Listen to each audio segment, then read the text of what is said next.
There's been a very much a Dunkirk-esque response by the Moldovan people, just willing to accommodate Ukrainian refugees as they come across. So we've seen a lot of Moldovan people open up their homes, welcome Ukrainian refugees in. But this is Europe's poorest country. The country is not built to accommodate masses of amounts of people. And in fact, at one point, which is only set to get worse, refugees accounted for 5% of the population.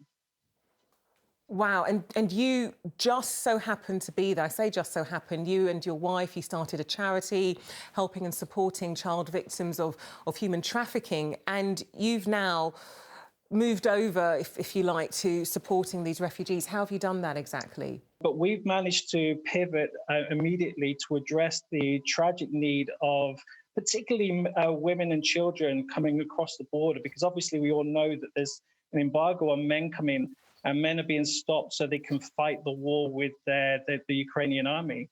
And so we're seeing a lot of women and children come across. And so we are raising finances right across various platforms, particularly LinkedIn. We've got a LinkedIn influencer called Leah Turner who's helped us raise more than £40,000 so we can help with the effort and to support institutions and summer camps and houses to host these desperate people. How is the country coping, though? You gave some figures on, indeed, how small the country is, the poorest European country. How is it coping with this large influx of people?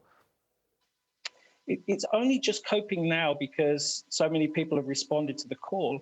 But we're seeing reports that there's another wave coming, that some commentators say that we could see upwards of 5 million people come across the various borders, whether that's into Moldova or into Poland, and it's not going to cope. We're not a European country, so we're not seeing that high-level European aid come through. And what's also interesting, and I posted this on LinkedIn, reaching out to the multiple retailers and the food service sector, is a lot of the produce coming into Moldova is from, unsurprisingly, Ukraine.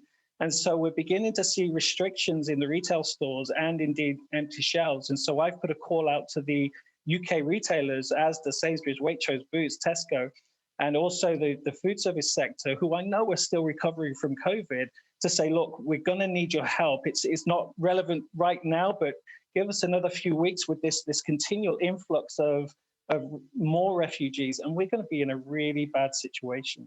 What more do you think needs to be done to better support not just Moldova, but all the other neighbouring countries right now who's going to see this even greater number of people fleeing Ukraine? So I can speak intelligently of how the British public are responding. We're seeing a lot of people donate. In fact, we've got trucks on their way with nappies and clothes and toiletries and sanitary towels and just the obvious stuff. But countries need money as well. They need financial support because there is a cost to this. And whilst perhaps European countries will benefit from European funding, countries like Moldova, who are almost the first port of call for people, even if they're transiting, need that financial support. And I know the President, Maya Sandu, has written to the European Union just to see what level of support is available. OK, well, Chris Lomas, good luck with everything. Thanks so much for taking the time to talk to 5 News. Thank you so much.